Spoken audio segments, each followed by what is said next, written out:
I'm Jean Lakowski, and it's my great honor to introduce our speaker tonight in the Hidden Montana Dispelling Myths lecture series. Jim Lopach, our speaker. Jim is a Montanan, born and raised in Great Falls. Jim is an alumnus of Great Falls Central Catholic High School and Carroll College. At Carroll, he majored in philosophy, English, and Latin. He earned 2 master's degrees from the University of Notre Dame in American Studies and in English education. He taught high school English for 1 year, and he was a manager for Pacific Telephone in California for 1 year before returning to Notre Dame, where he earned a PhD in American government and public law. Jim moved back to Montana without a job, as he likes to remind us, because this is where he wanted to raise his 2 children, Christine and Paul. He soon found full employment at the University of Montana, Bureau of Government Research, as Director of Projects to implement the local government article in the new state constitution, and in the Political Science Department as an assistant professor. This year, Jim is completing his 36th year as a member of the UM faculty. During those 36 years, he has compiled a remarkably diverse list of accomplishments. Jim has served as chair of the Department of Political Science 3 separate times and is currently finishing his 12th year in that role. He has served as associate dean in the College of Arts and Sciences, special assistant to the president, and associate provost. Jim chaired the founding committee of the Maureen and Mike Mansfield Center. He led UM through a successful conversion from quarters to semesters. He served for 25 years as faculty advisor to UM's oldest senior honorary society. He has advised local government charter commissions across the state of Montana and has chaired summer institutes on government and politics for teachers. He is the founder and editor of Montana's Agenda, a public policy newsletter. And for the past 14 years, Jim has been the NCAA faculty athletics representative, working with others in the areas of rules compliance and academic eligibility. Jim teaches courses in American government, the judiciary, and constitutional law. His teaching is the stuff of legend. He has loyal students across the United States who, even today, congratulate each other for surviving his oral final exam in civil rights and civil liberties. Jim has the kind of positive comments posted on ratemyprofessor.com that others of us can only dream about. His knowledge of American public law is wide and deep. High school government teachers in particular are some of his greatest admirers. Each fall they travel to the Teachers Conference for his annual standing room only seminar on the last year's U.S. Supreme Court decisions. Jim's scholarship is a vital part of his life at UM. He's the author of at least 30 journal and law review articles and dozens of monographs and research reports. He has authored or co-authored 7 books, notably We the People of Montana, The Workings of a Popular Government, Tribal Government Today, Politics on Montana Indian Reservations with Marjorie Brown and Rich Clow, and of course, Jeanette Rankin, A Political Woman. His presentation tonight is entitled, Jeanette, We Hardly Knew Ya. Please join me in welcoming Professor Jim Lopach.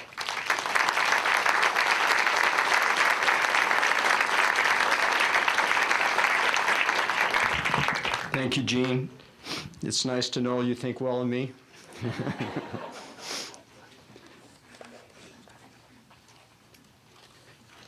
I'm a little hesitant to give this talk.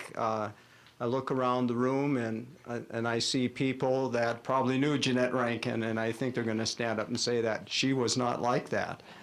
But we'll give it a go. Maura Payne is here, and when Jean and I spent a spring break plus at Harvard researching the Rankin papers at the Schlesinger Library, that was in part funded by the Tom and Maura Payne Fund, so thank you for that, Maura.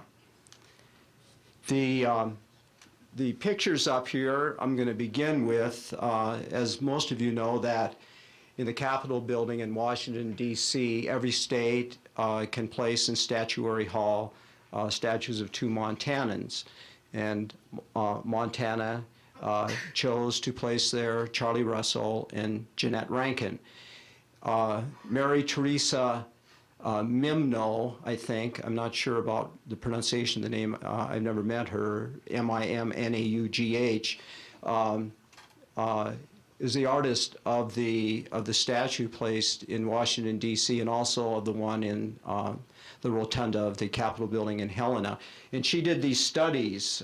These are original sketches that she did. Actually, they're not the original, but they are sketches, studies that she did for that statue. And they came to us by way of my son and daughter. A friend of theirs, saw them at auction and bought them and gave them to them, and they gave them to us. So they're nice to have. Tonight I will probably use the word we a lot, and it's not the imperial we that I'm using. It is the fact that Gene Lukowski and I collaborated on this project. Jean was a great assistant. She was trained as a historian. Her master's thesis was on women of the West. So it was a very productive and enjoyable collaboration with Jean. One of the first things a student learns in doing research is that there are three questions that have to be answered. And the first question is, what do you want to do? And the second question is, how are you going to do it? And the third question is, with what results? And we set out on this project concerning Jeanette Rankin, not knowing much about her, but knowing the degree that she was honored as a politician, as a Montanan, as a feminist. I grew up in Montana and did not know much about her at all. And so there were three major questions that we set out to answer. And the first is, why, of all of these women who were active in the early 20th century in the suffrage movement, why was Jeanette Rankin the first woman to be elected to Congress? The second question is, during her historic first term, 1917 to 1919, what did she achieve? What did she achieve during her historic first term? And the third question, it might be surprising, but we knew absolutely nothing about her personal life. And we wanted to know about her personal life, whether she had a personal life or not. And as is common in political biographies, to ask the question, is there a relationship between her personal life and her political life? So those are the three questions that we set out to answer. How we answered those questions is that we used archival collections at the University of Montana, at the Montana Historical Society, at the Bancroft Library at Berkeley, and the Schlesinger Library at Radcliffe, Harvard. We used oral histories at a number of libraries, especially at Berkeley. There is an oral history project dealing with suffrage, and that was of extreme value. We interviewed family members and friends to the degree that they were available, and some of our insights certainly came from those interviews. And then we relied on dissertations and theses and other biographies and articles. And there were a fair number of dissertations and theses that were written about Jeanette Rankin. So that's pretty much how we went about our work. Now, I'm going to first go through very briefly the chronology that was handed out, because I think it'll help to have kind of a chronological framework or historical framework, and then to use that to share with you some of the conclusions that we came to. This chronology that we handed out, and if you do not have it, if you raise your hand, that Kelsey will see that you get one. This was developed by Jean primarily and myself to be used in high school because Jeanette Rankin has taught a lot, but there's a dearth of historical materials concerning her, and so this is why that chronology was developed. Jeanette Rankin was born in 1880 in Missoula. She was the first of 7 children. The family was a well-established Missoula family for years in a downtown restaurant before it burned down. There was a picture of the Missoula fathers, kind of the founding fathers of Missoula, and John Rankin was among them. They were a wealthy family. They were aristocratic. They were tribal. They were rather haughty, as you can see by the picture behind me. They thought highly of themselves, and they really banded together all their life. In 1902, Jeanette Rankin received her bachelor's degree in science and biology from the new University of Montana. I forget if it was Montana State University or University of Montana, but I think it was the University of Montana. There was not a "the" in front of it at that time, but it was University of Montana. Her early schooling was in Missoula. She did not like school. She rebelled against school. She was considered bright, but not necessarily engaged by school. She taught in a Grant Creek school and in Whitehall, Montana for a few years. She flunked her certification test. She had to quit teaching.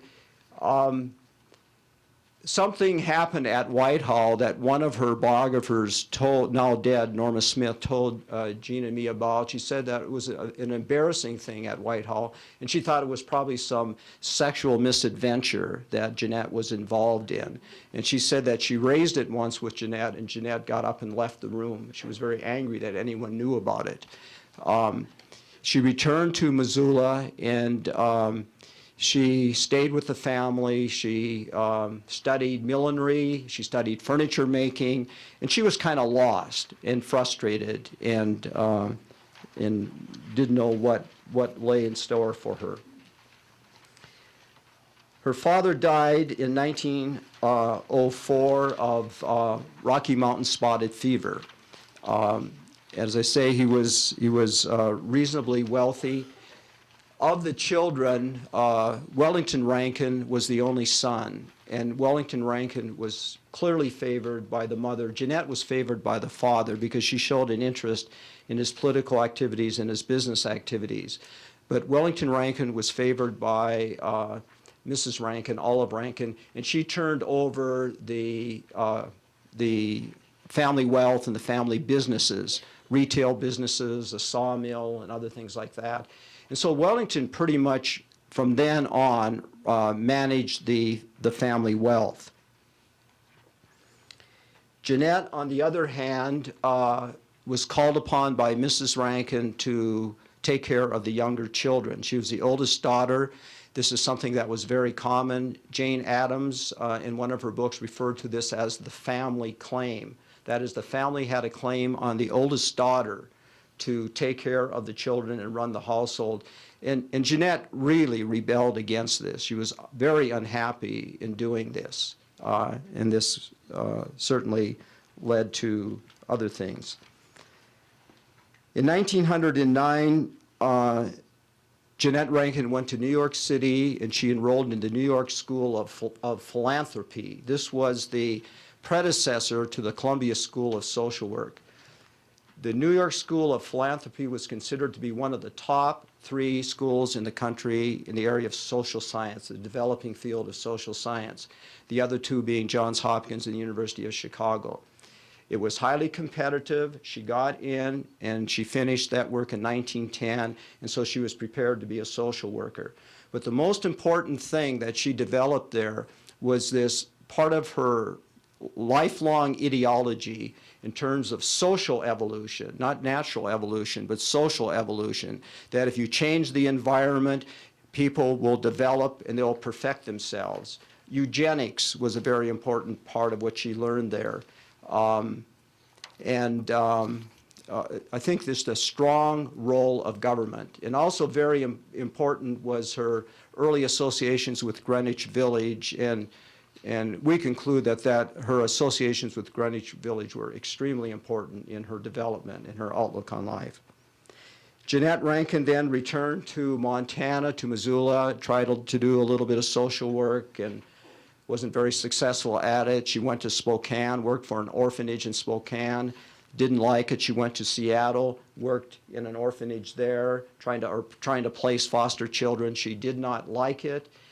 And she enrolled in the University of Washington, some courses in public speaking, and she began to work in suffrage. The suffrage campaign was going on in the state of Washington, and she was very successful. She returned to Montana and gave a speech on suffrage to the Montana legislature, and that was kind of her political coming out in Montana. It was very well received and talked about in the press. 1910 to 1916, she worked in suffrage throughout the United States. She was a major suffrage worker, especially in New York, but I think I counted 13 or 14 states where she was a leading suffrage worker, an organizer, a speaker, and she put tremendous energy into that. 1914, Montana passed the referendum to allow, in 1914, yes, Montana passed the referendum. Montana became the 11th state to adopt suffrage. Jeanette Rankin returned to Montana and ran that campaign. She took it over and ran it, and she was not the only power behind that campaign, but it was considered that she was really the major player. And after suffrage was adopted in Montana, she left the state again and worked for 2 more years in other states in suffrage campaigns. Then she returned to run for Congress. And she had a ready-made constituency because she said she was the second best known person in the state after the governor. Everybody knew her, and women could vote, and so the stage was set for her run for Congress. 1917, she went to Congress after a very lucrative speaking contract and speaking engagements, including Carnegie Hall, prior to going to Congress. Wellington Rankin, her lawyer brother, Harvard-educated, Oxford-educated, had put this together for her, wrote the speeches for her, and she gave these talks and then went to Washington, D.C., and right away, Woodrow Wilson had scheduled the vote on World War I, and Jeanette Rankin was one of 57 members of Congress who voted against World War I.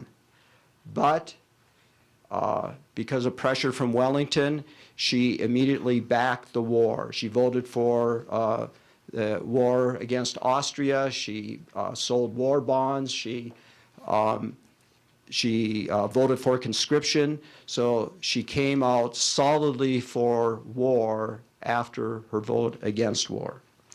1918, she ran for re-election and was defeated in the primary. She ran in the general election on a third party. As a third party candidate, she was defeated by Senator Tom Walsh. During the 1920s and 1930s, Jeanette Rankin was pretty much consumed with peace work. She worked for 3 or 4 major peace organizations, lobbying Congress. She worked also for the National Consumer League. She lived at Hull House. She was a close friend of Jane Addams and some other major women figures at that time, political figures, social reformers. She bought a place in Georgia, and she lived in a kind of a shack, a rural shack. It burned down, and she built another rural shack. And so she lived in Georgia for many, many years in these kind of strange, idiosyncratic homes that she put on her plots of land in Georgia.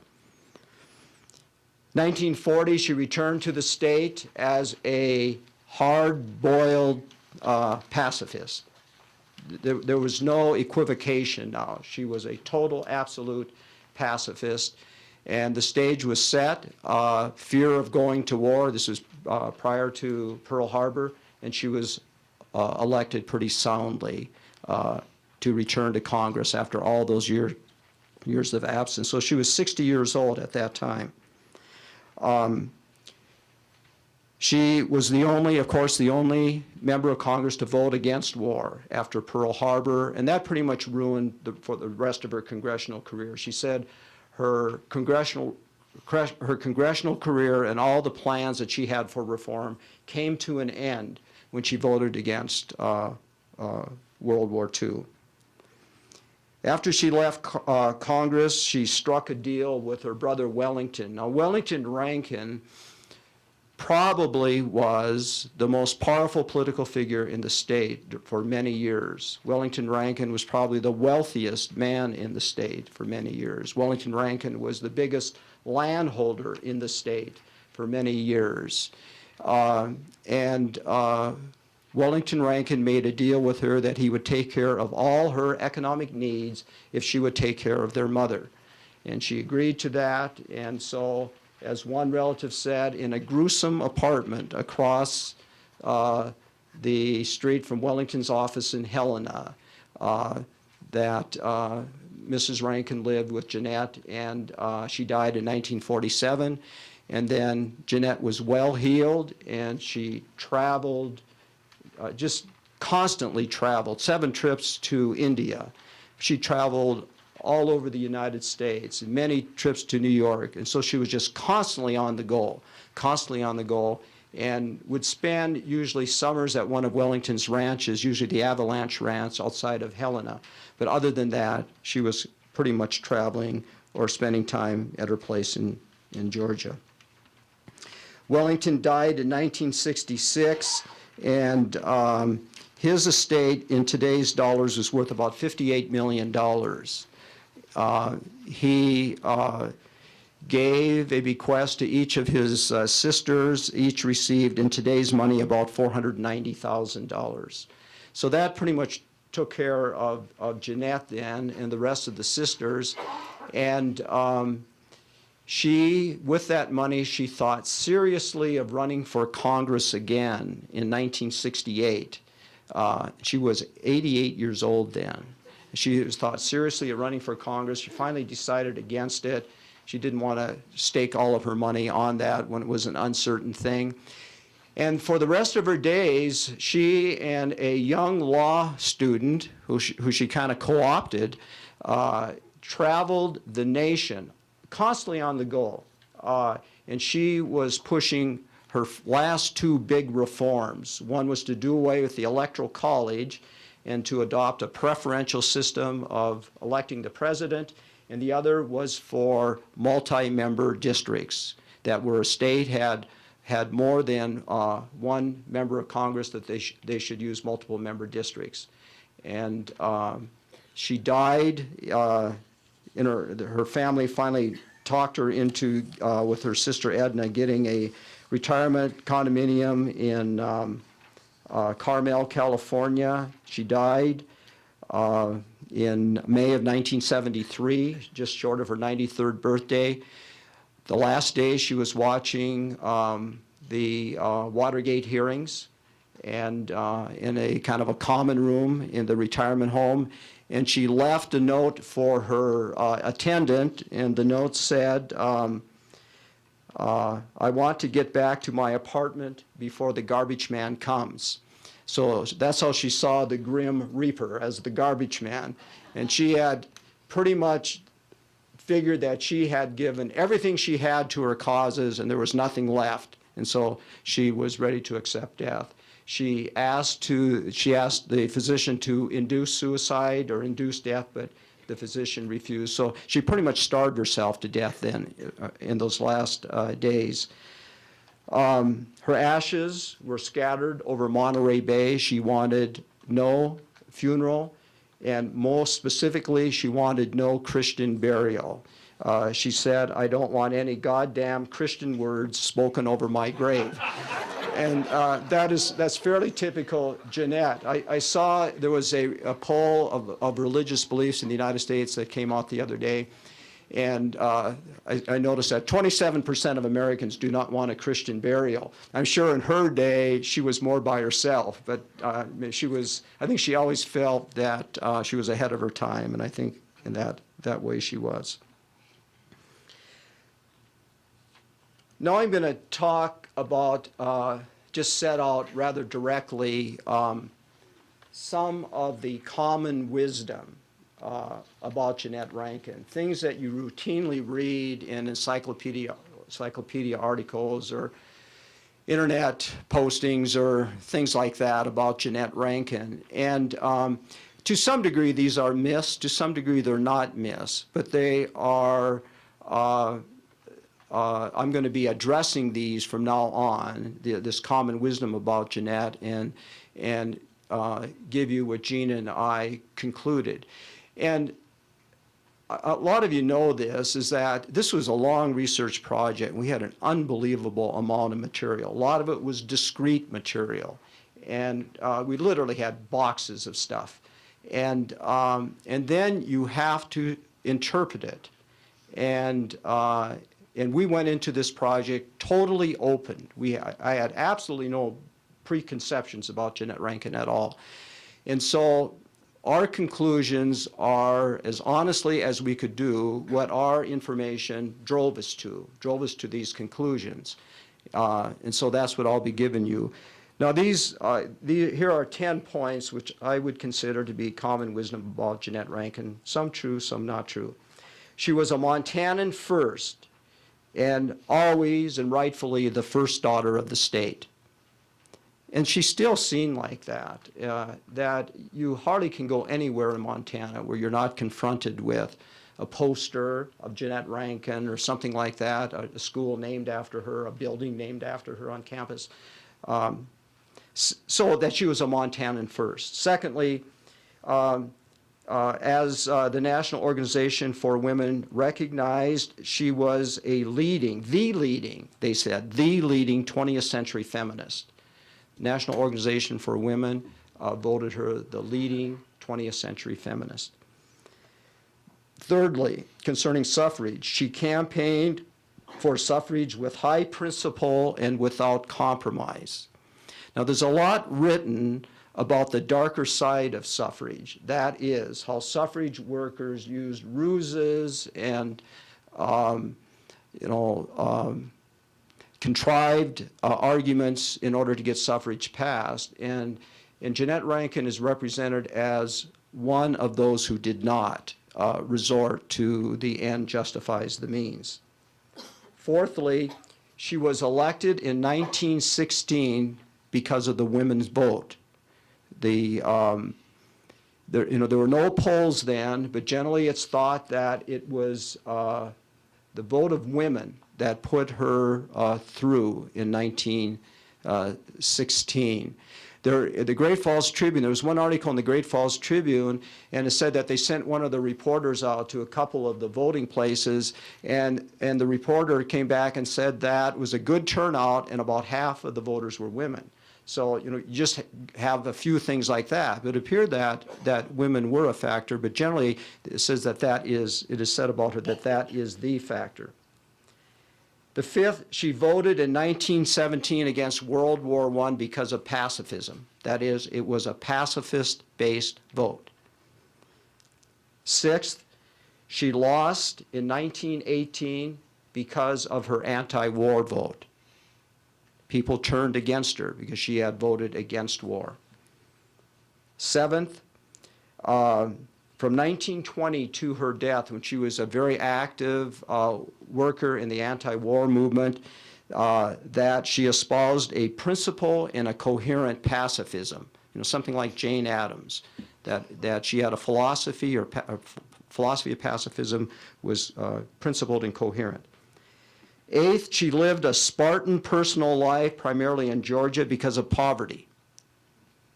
Ninth, she lived a lonely personal life because of dedication to her social causes, which were many. And 10th, she was a mainstream progressive in her social and economic policies. So that's how she's represented generally.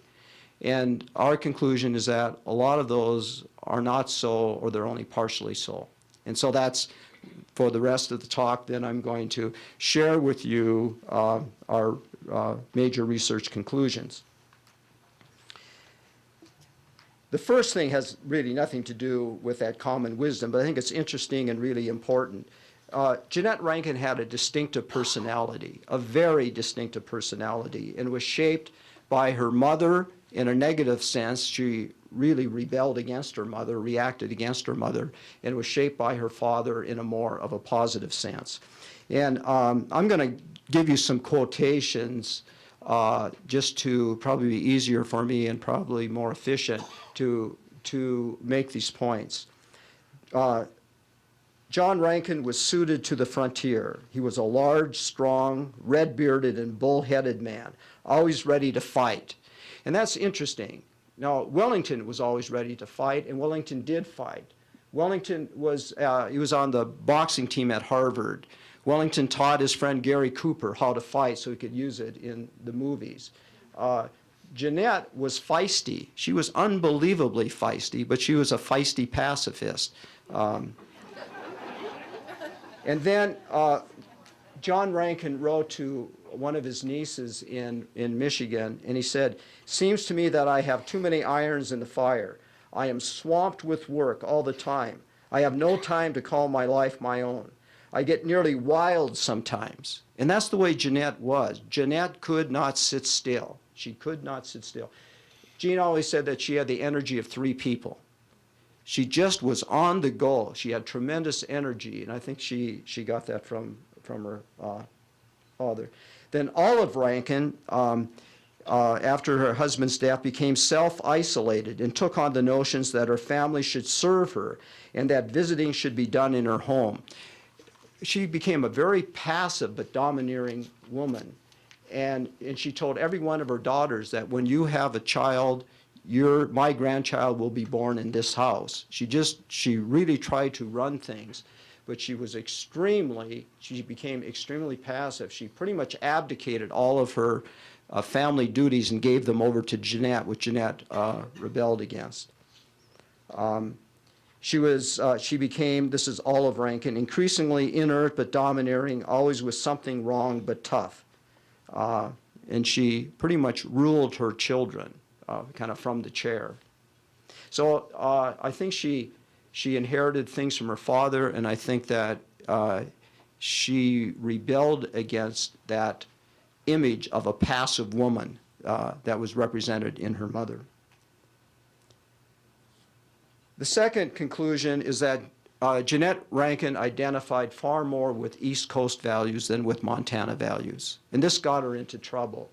Jeanette Rankin was in some sense a divided woman, that she was a Montanan, but she just identified so closely with the early 20th century New Woman movement and with the values that she came across in Greenwich Village.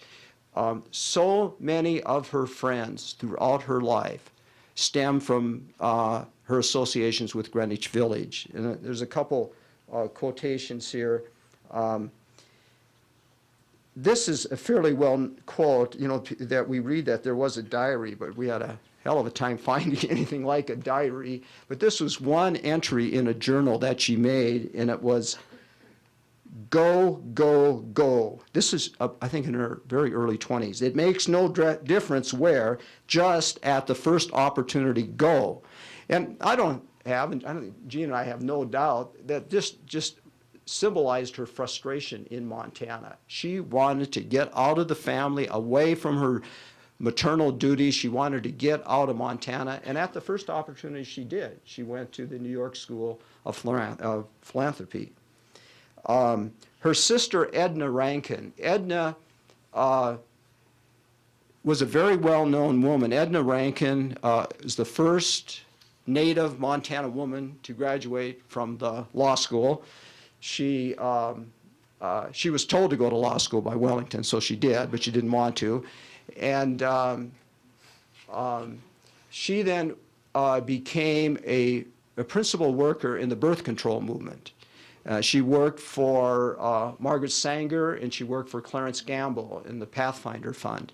She traveled the world. They said she traveled the world with purses filled with condoms. And Jeanette traveled with her sometimes. And Edna Rankin was pretty much run out of Montana by Wellington. Edna Rankin was assigned by Clarence Gamble to develop and to run a birth control movement in Montana, and Wellington said absolutely not, and pretty much ran her out of the state.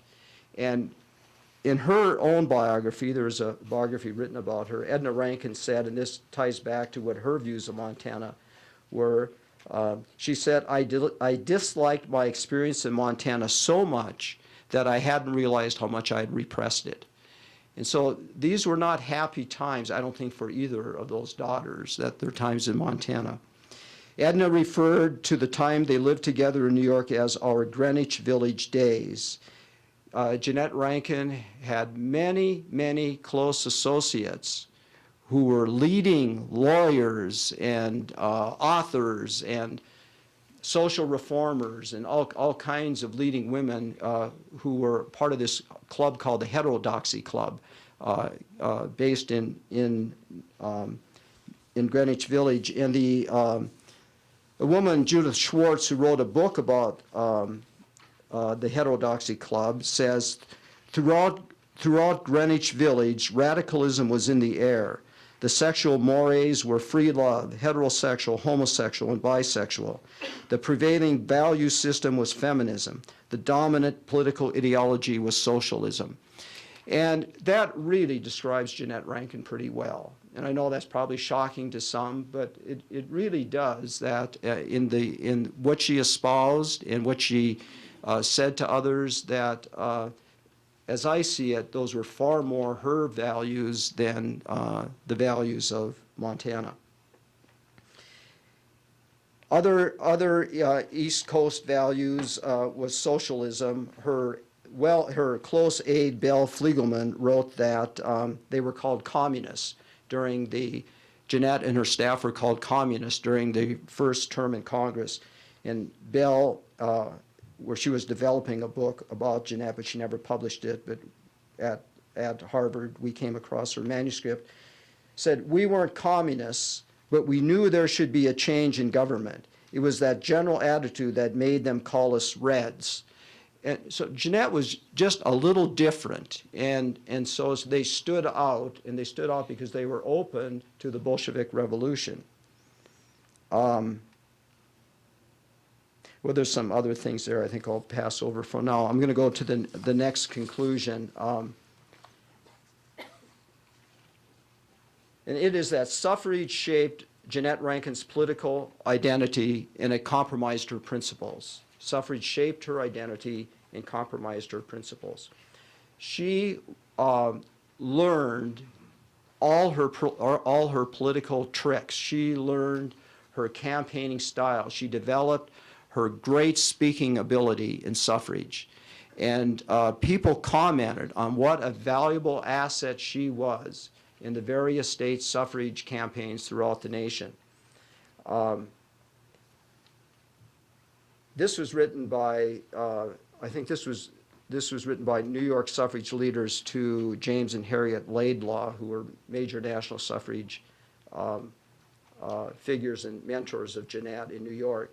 And they said, in state after state, they said, she has worked day and night, heart and soul, for the suffrage measure, and always commanded the utmost respect of her opponents. And another comment, in state after state, she and her colleagues recognized that her intensity, appearance, voice, and organizing skills were rare political assets. I think suffrage is where she really discovered herself, that there was tremendous frustration in social work and teaching and being at home, and she realized what she was capable of, and then she successfully used those talents in the suffrage movement. And probably her two greatest talents were organization, which she learned in New York, and the Tammany Hall method of organizing a campaign. And secondly, her speaking voice. She had an unusually effective speaking voice. And so those were put to good use in the suffrage campaign. But then in terms of compromising, when she was campaigning in the South for suffrage, she had to confront the argument of, well, if women's suffrage is voted in this state, then that means there's going to be a lot of black women who are going to be voters. And so Jeanette responded to that by saying, can't you use the same laws against them, that is the black women, that you do against the Negro men, that has come up ways of disenfranchising them? And that was not just typical of her. Those are just typical arguments that were used in suffrage in order to get suffrage passed. They were racist arguments, and she did use racist arguments. And then in Montana and elsewhere, the argument was, if suffrage comes in, it's the same thing. If suffrage comes in, then all of these new Eastern and Southern European immigrants are going to get to vote, and you're going to dilute the American vote.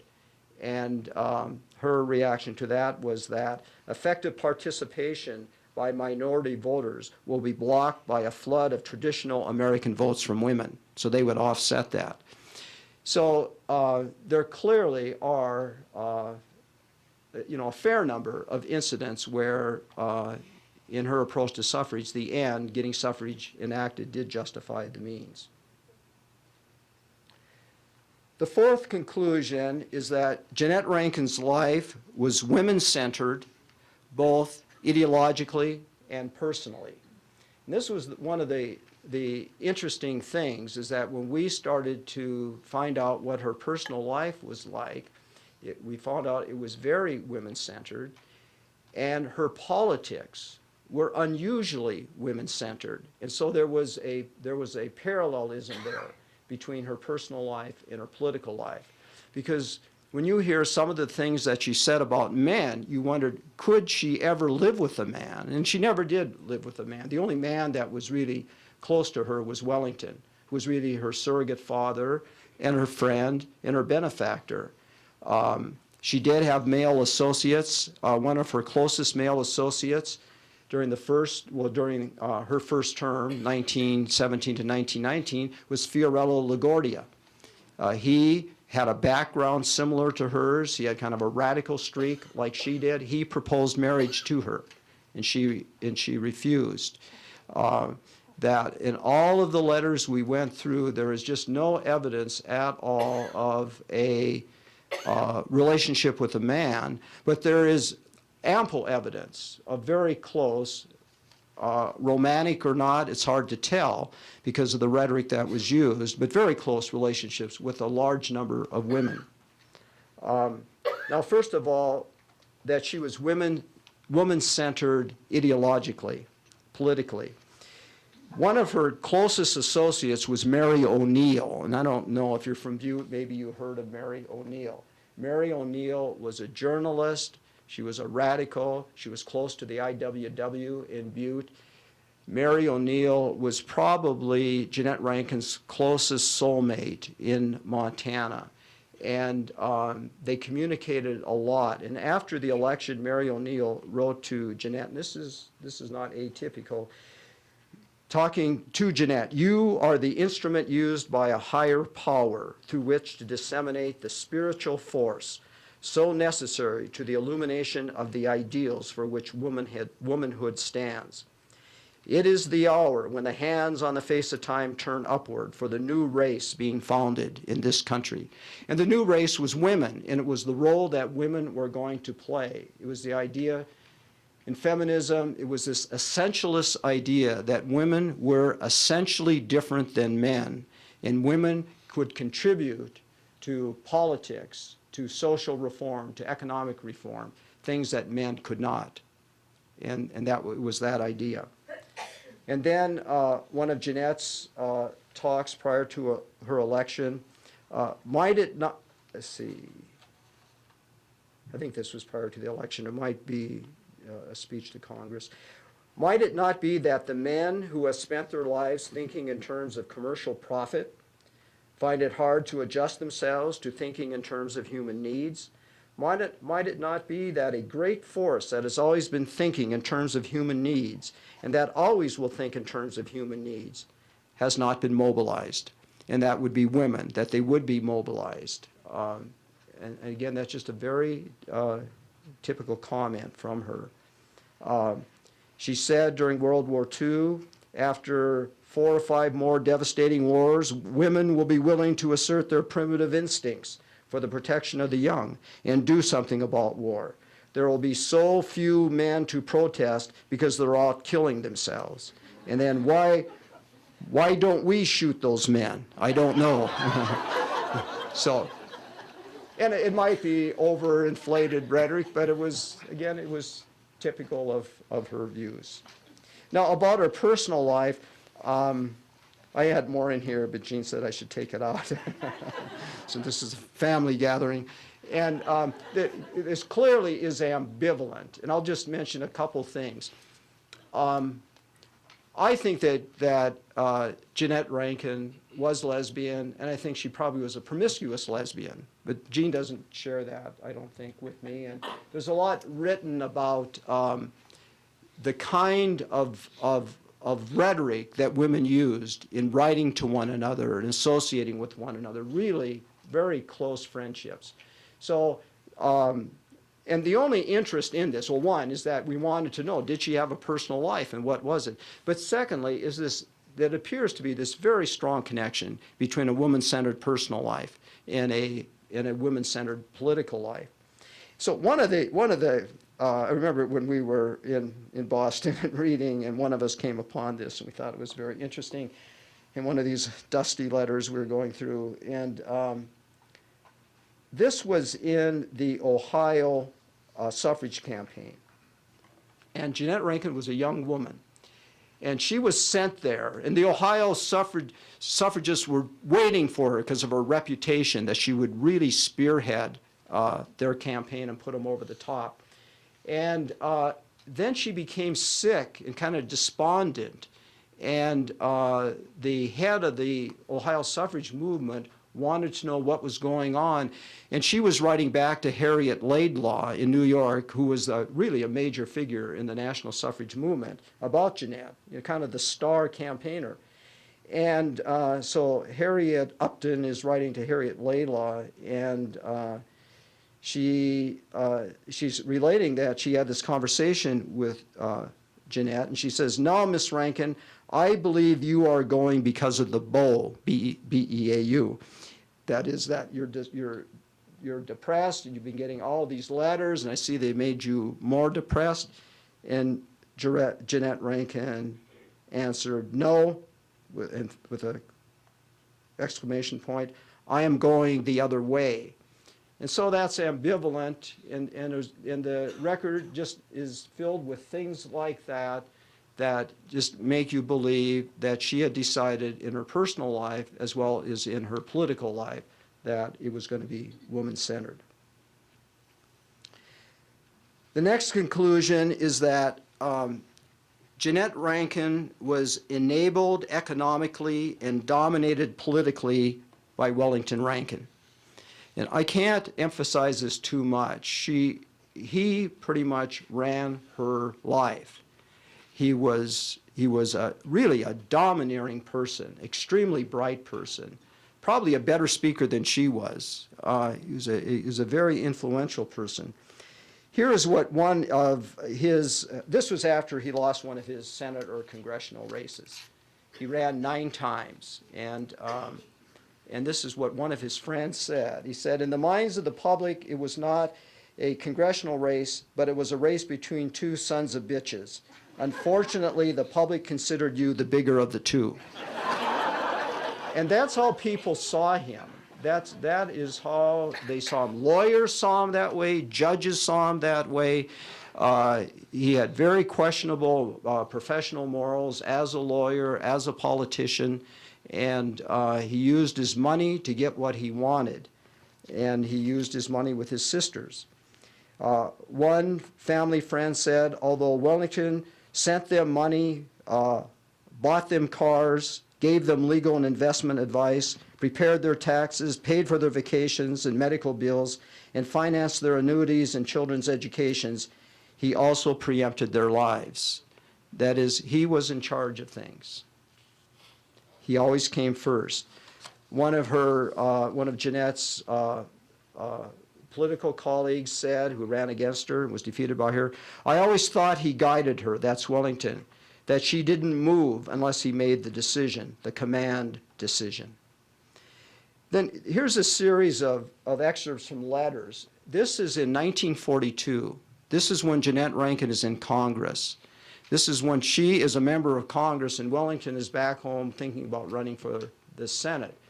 And 3 times he commanded her to give up what she was doing in Washington, to come back to Helena and to help him with some things. So she says, it was early in 1942, Wellington ordered her to come out immediately, start any minute, to care for their mother. And Jeanette obeyed, even though it was going to be a very hard week in Congress. So that's what she wrote to a friend, that her first duty was to go back to Montana, because he had summoned her. Then later he summoned her to discuss his 1942 U.S. Senate campaign, and she wrote to friends, Wellington phoned me that he wants me in Montana, so it looks as if I would leave this week.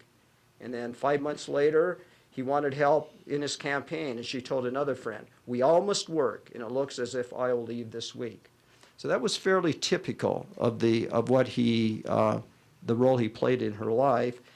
One of her early biographers said, and this is a little profanity, he said that Wellington treated her like a turd, always criticizing her morals and her lifestyle. But the strange thing is that she over and over said very nice things about Wellington, such as, you are just too wonderful. You give a lift to the spirit as no one else can. So she felt extremely beholden to him for any number of reasons. Now, the 1916 election, our conclusion is that it can be explained by a number of things. First, by the style of her campaigning. Secondly, by the women's vote. Thirdly, by at-large districting. Fourthly, by prohibition. And fifthly, by Wellington Rankin's role that he played. Now, he put up the money, he managed the campaign. She campaigned, but in all of her campaigns, 3 major campaigns, he was the campaign manager and he put up the money. Now, first about her campaigning. One of her colleagues said she was one of the ablest campaigners that I ever saw. She would go anywhere, anywhere, a house of prostitution, 100 miles up in the mountains, anywhere. That is the way she campaigned, constantly on the go, constantly traveling, constantly going wherever she could find a vote. And that was a key factor. But also several other key factors why she emerged as the first woman to go to Congress, why she overcame all these barriers was her personality. Now this quotation came from a woman in Missoula who knew Jeanette Rankin, and it was an anecdote that she said was the truth. It's kind of a strange anecdote, but I think it really sheds light on that drive and that steeliness, that determination that Jeanette Rankin had. One spring, she and Wellington were out in Wellington's car, and they were checking on the cattle on one of his ranches, and it was really muddy, and a bunch of mud got splattered up on the windshield, and he couldn't see to drive, so he stopped the car, and he looked around the car, and there was some newspaper there, but there was no water, so there was a farmhouse near, and Wellington walked off to get some water so he could clean his windshield off. And when he got back, and this is the quote, Jeanette had urinated on the paper and cleaned off the mud. And so that is kind of, strange, but I think it's typical of her personality, that nothing stopped her, nothing bothered her. If she wanted to do it, she would do it. Also, a major reason for her getting elected was the fact that there was an at-large district in Montana. Montana elected 2 members of Congress, but each ran at large. And that's why she was so taken with at-large districts throughout her life, and she campaigned for them late in her life. So that means that to win, you have to get the highest number of votes or the second highest number of votes.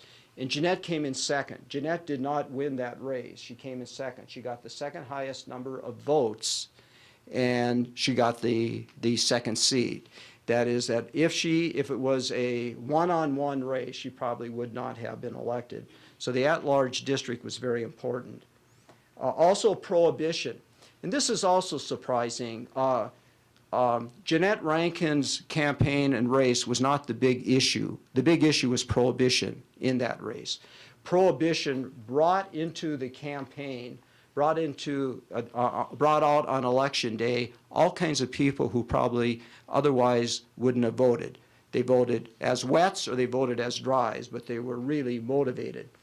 And an analysis shows that in the 33 of Montana's 38 counties that approved prohibition, Jeanette came in first or second.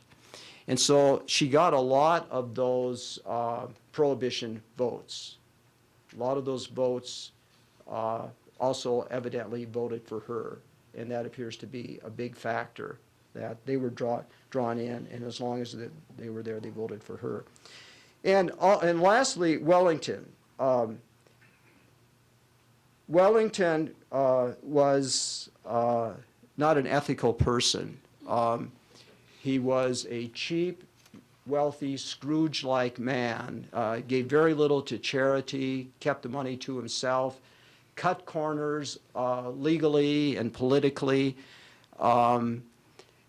That was part of the politics in the state at that time. And I think Wellington felt that he was going to do what he could to win before others would do what they could to defeat him. And in the family, there was this well-known rumor. Wellington was proud of this. He boasted about this. He said that he spent $20,000 on buying the 1916 election at $1 a vote. And so that might have been a factor. That is that he was unbelievably connected throughout the state. And he practiced law throughout the state. He was involved in Republican politics throughout the state. And he might have done that. Anyway, that was a rumor in the family. It was more than a rumor. It was just that it was attributed to him. The 1917 war vote. Our conclusion is that Jeanette really wasn't a pacifist at that time. Her pacifism at best was nascent or just beginning. She became an absolute hard-boiled pacifist. But it appears to us that her vote was more based on her sense of a woman and her being a representative of womanhood than on any kind of thought-through pacifism. She said prior to the vote in a speech, "We are a force in life, a factor which must be considered in all problems." So that's how she identified herself. She continued to identify herself as an espouser of women's values. Her aide, Belle Fliegelman, said she really didn't know, this is Jeanette, really didn't know when she got into the congressional hall which way she was going to vote. And she said, "I'm sure she was weeping." Jeanette denied she was weeping. A Washington reporter said she was weeping. Her aide said she was weeping. And it appears she was weeping because it was such a tense situation. She had people pulling on both, or pushing her in both directions to vote for war, especially her brother, and to vote, and the suffragists, and to vote against war, which were some pacifist friends. The Washington Times said her appearance on the floor was of a woman on the verge of a nervous breakdown. This was at the time she cast her vote, that it was that trying for her. But then, also to illustrate that, that her pacifism was not mature at that time, Ill with ptomaine poisoning and against the advice of a doctor, she left her sick bed and went to the House floor to vote for war against Austria. So she did cast a vote for war, and that was just a little bit later. And she didn't have to go because she was quite ill. She was in a speech right after that, she said, "We are in the war and we must insist upon a victory." Her slogan in 1918, "Win the war and make the world safe for humanity." So I don't think there's any doubt that her pacifism was well developed. It was just kind of at a beginning point. And I really think that her vote was far more motivated by her sense of feminism than by pacifism. In 1918, Jeannette Rankin was defeated when she ran for re-election. She lost in the primary, in the Republican primary, and then she ran on a third-party candidacy against Senator Tom Walsh, who was the incumbent senator, Democratic incumbent senator. The common wisdom is that she was defeated because of her vote against war. And I don't think that's the case at all. That our analysis is that she was defeated because of her labor radicalism. That is, she became very close to the IWW workers in Butte. The family called it the poison because they were worried that it was going to poison Wellington's chances for election in the future, that association with the Wobblies. She was defeated because of gerrymandering. As soon as she was elected, the Montana legislature gerrymandered the state into 2 districts. It made the Western District, which would be her district, overwhelmingly a Democratic district, and it made the Republican district the Eastern District a Republican. They made, yes, a Republican district. So for her to run, she would have to be a carpetbagger, would have to go to Eastern Montana and run.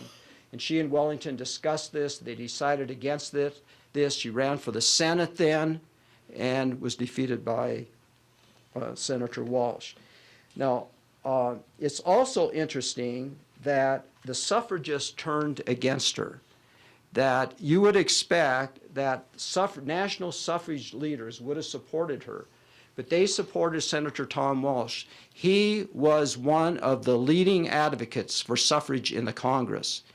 And they were afraid that if they came out for her, and it was a close race, even if he won, that he would turn against them and he would not be a supporter of the suffrage movement in Congress.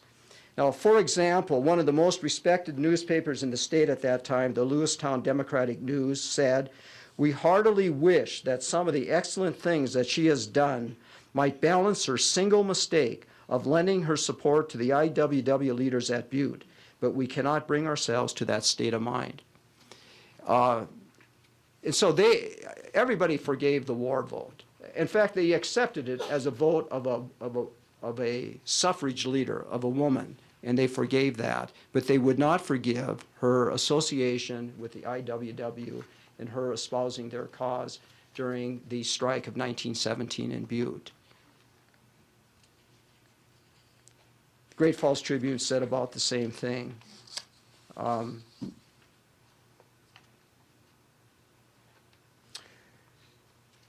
Number 9, Jeannette Rankin's 1940 election is explained by her then absolute pacifism, by her red baiting. She ran against Jerry O'Connell, who was a well-known socialist out of Butte, active Montana politician, and she endorsed ads that called him a communist during that campaign, and a deal with the Anaconda Company. Those are the reasons that she won in 1940. Absolute pacifism, red baiting, and this deal with the Anaconda Company. I'm gonna have to move ahead quickly, but I'll give you a couple quotes. This one is very interesting, and it shows you how absolute her pacifism began. She worked for the National Center for the Prevention of War. It was the major anti-war group in the late 1930s. She almost got into a fight with a Jewish employee, a woman, a Jewish employee. And here's what Jeannette Rankin said herself about this. this Jewish woman wasn't mad, but she was emotional about it. She was so emotional about it that somebody came and pulled us apart. They thought that we were going to have a fight. And then she said that what this was all about is that she could not endorse the use of war or military might in order to put down Hitler in Europe. And the Jewish woman could not accept this, that there was nothing that would, for Jeanette Rankin by this time, that would justify the use of any kind of force, that she had become an absolute pacifist.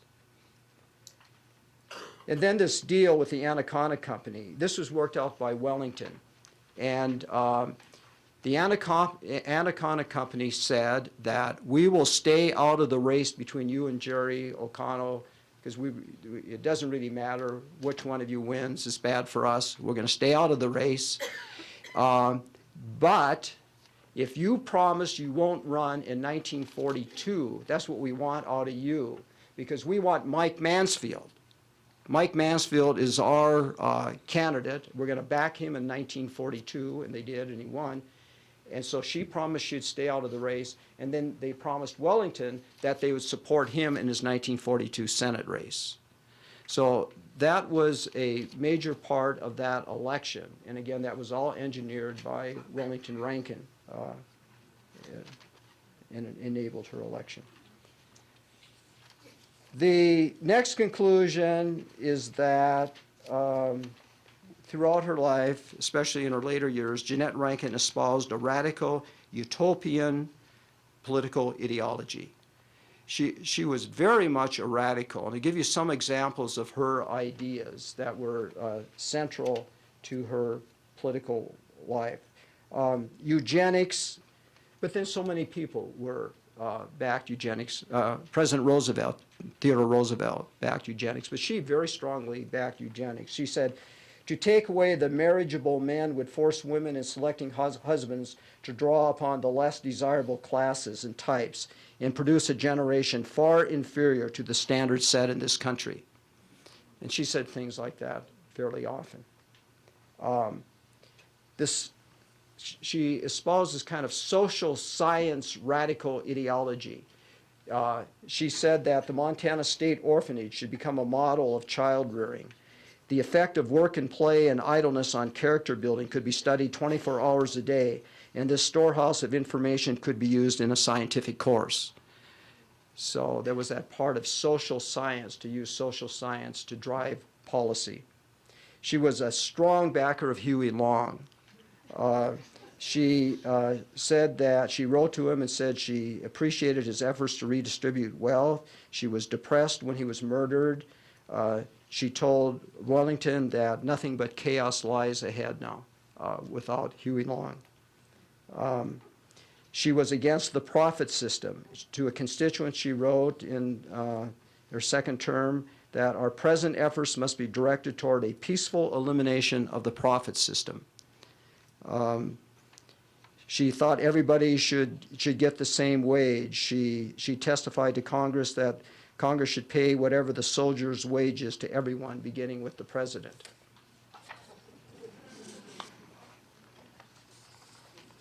She was for 100% tax of war profits. She was for agricultural socialism. She was for communal living. She established a roundhouse, kind of a utopian communal house on her Georgia property for retired women, where they'd live communally, but she couldn't get anybody to come to live there. So finally, she gave it over to a chapter of the Students for Democratic Society out of the University of Georgia, and they were arrested as part of a drug ring and went out of Jeanette's house. She was for government-owned newspapers, that newspapers should be run by a citizen board, but they should be government-owned. There are just all kinds of things like that. I have two more conclusions, and I'll do them quickly. Jeanette Rankin, in her later years, lived a frustrated and a paradoxical life. She was very frustrated. She felt that she had not achieved much at all, and her friends would write to her and tell her that she shouldn't say that, she shouldn't talk like that. In her last days, one of her biographers said she inquired of little children, "Have you ever heard of Jeanette Rankin?" And she searched for her name in the index pages of new reference history and political books.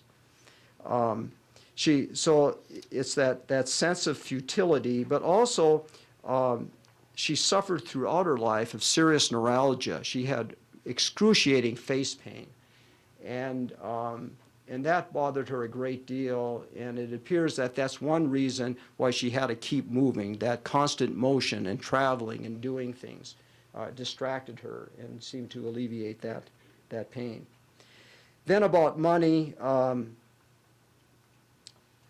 when Jeanette Rankin died in 1973, her estate was valued at $162,000. That's approximately $800,000 today.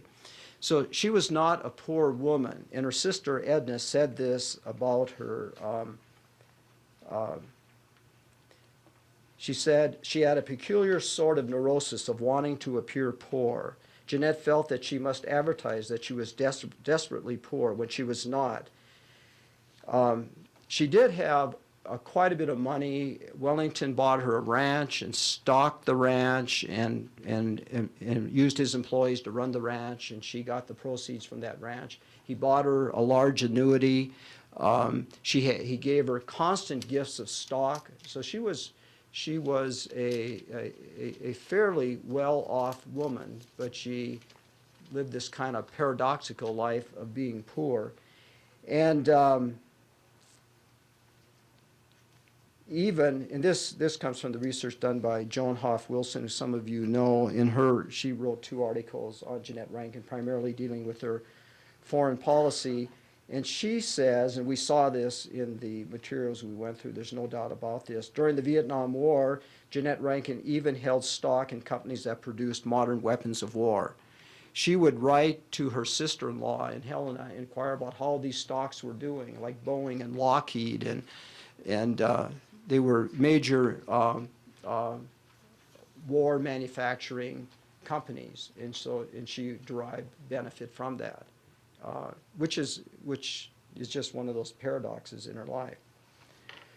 Lastly, our conclusion is that Jeanette Rankin left not a substantive but a symbolic legacy. That her legislative legacy really is her 2 votes against war. It's not much more than that.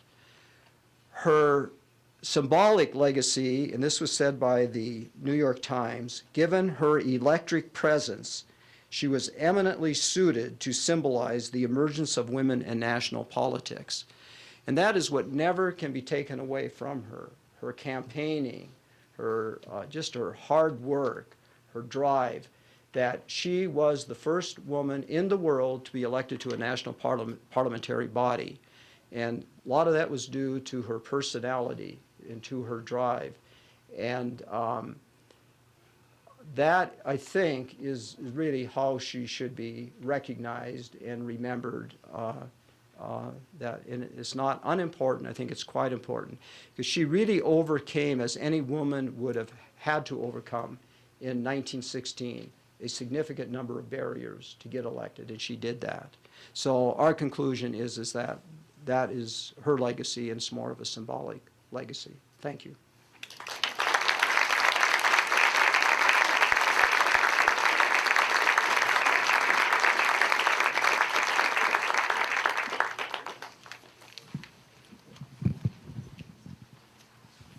Time for questions. Does anybody have one?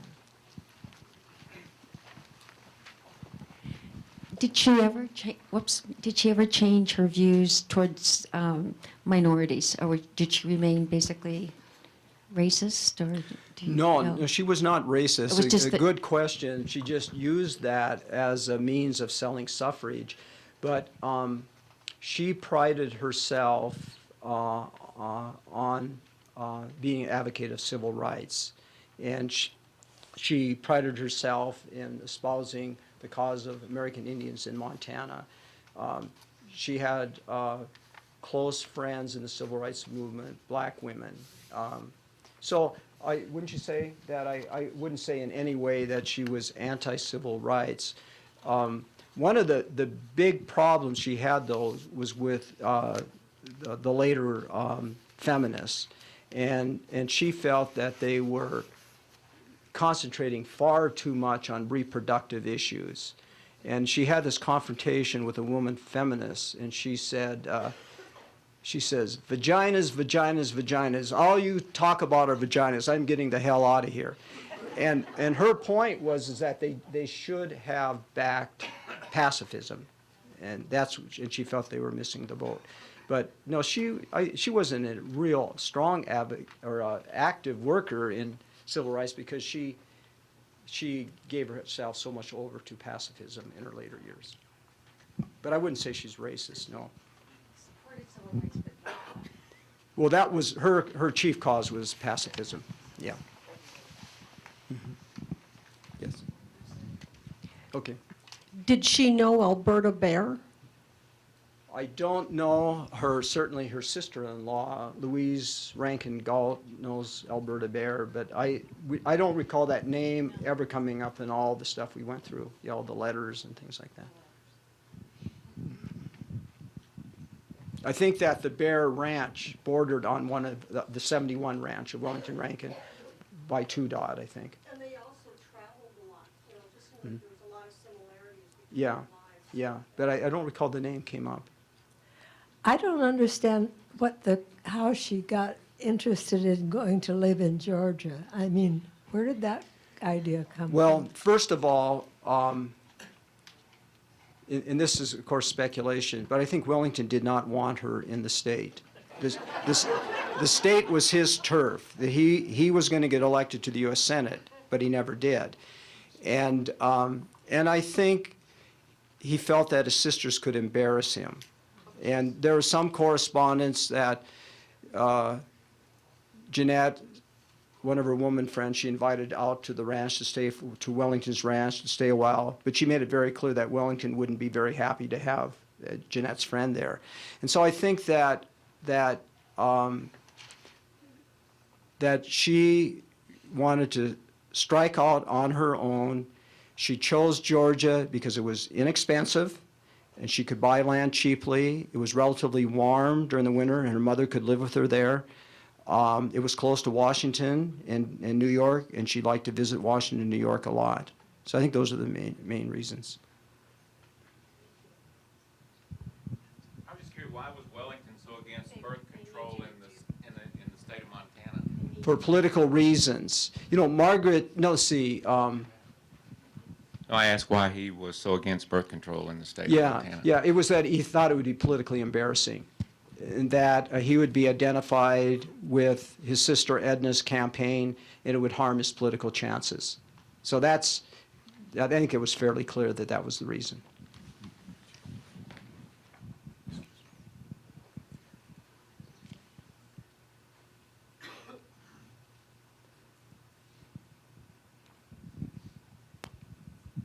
Are there any voice recordings of recordings There of her are- voice? Yes, let me think. Yes, there are in the university library. I think there are 1 or 2, but they're very scratchy. And I don't think they say her voice was supposed to have been extremely distinctive and compelling, and you don't get that sense at all from those recordings. There's a short piece where she's being interviewed when she's protesting against the Vietnam War. Some of us have seen that probably in a video. And you get a sense of her voice from that one, but it's not a speech. It's just an interview. I guess we'll follow the mic here. I had read that she hated FDR and She did. Churchill, Yeah. and that she would not acknowledge the invasion of Pearl Harbor. Well, she felt that that the American people were duped by Churchill and by Roosevelt, and that that they provoked the attack. They did everything possible to provoke the attack and used that as then the excuse for going to war against Japan. She called Roosevelt the dictator. She had an early Franklin Roosevelt. She had an early experience with Franklin Roosevelt when she was campaigning for suffrage in New York, in Albany, and she said she was insulted by Franklin Roosevelt. There was not a good relationship either between her and Eleanor Roosevelt. Um, so yeah, I think it's not putting it too mildly that she detested Franklin Roosevelt. Let's see. Gene over here, there's.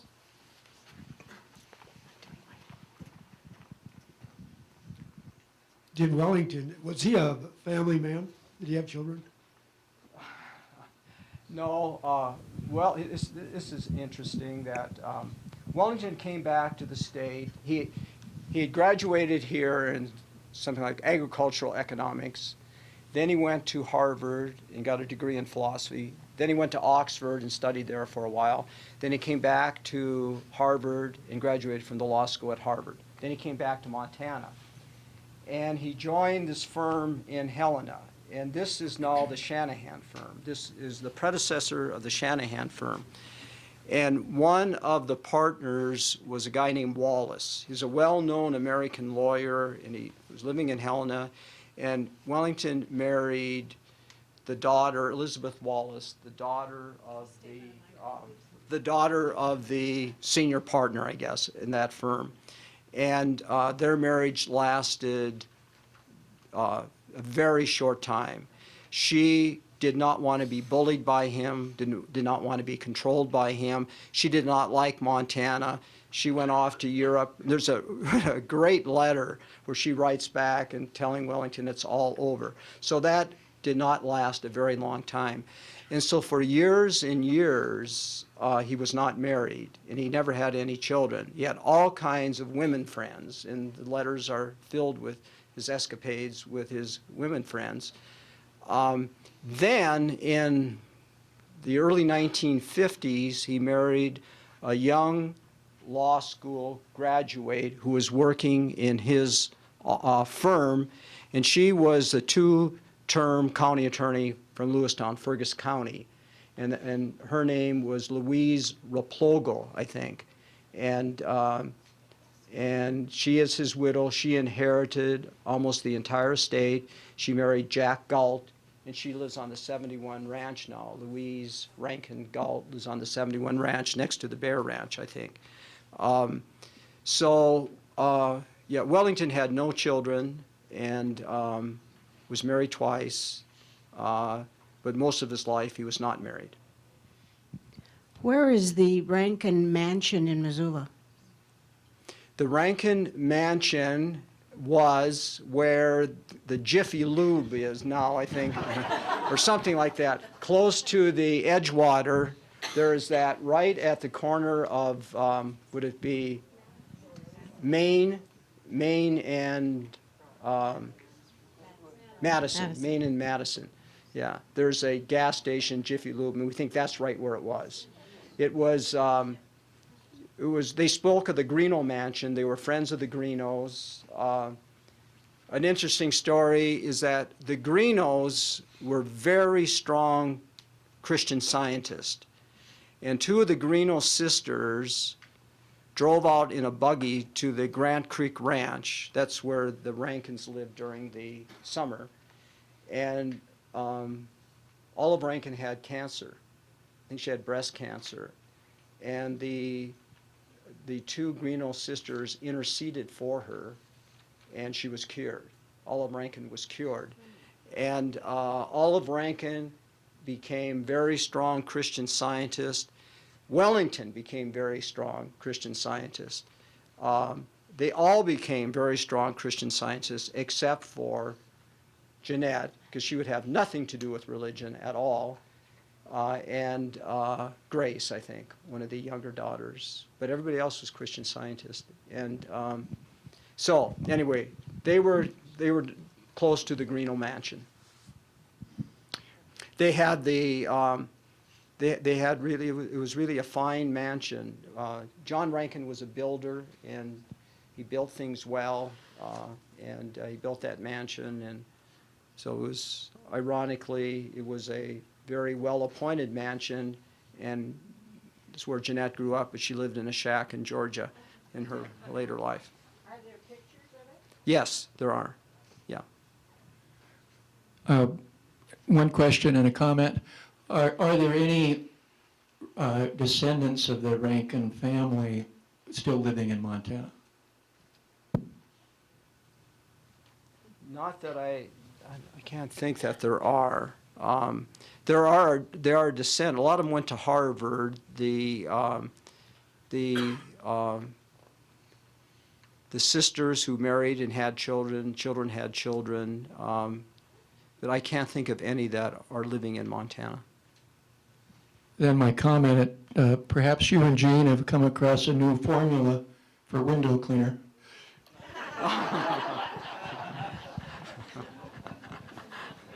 We'll give you the rights.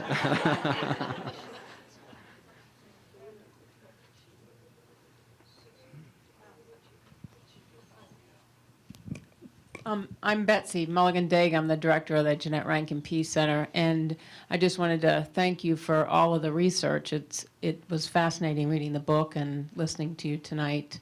An enormous amount of work that you all did, and it was very fascinating. And I hope that much of it makes me want to talk to you even farther. So maybe one day we can do that. Okay, thank you.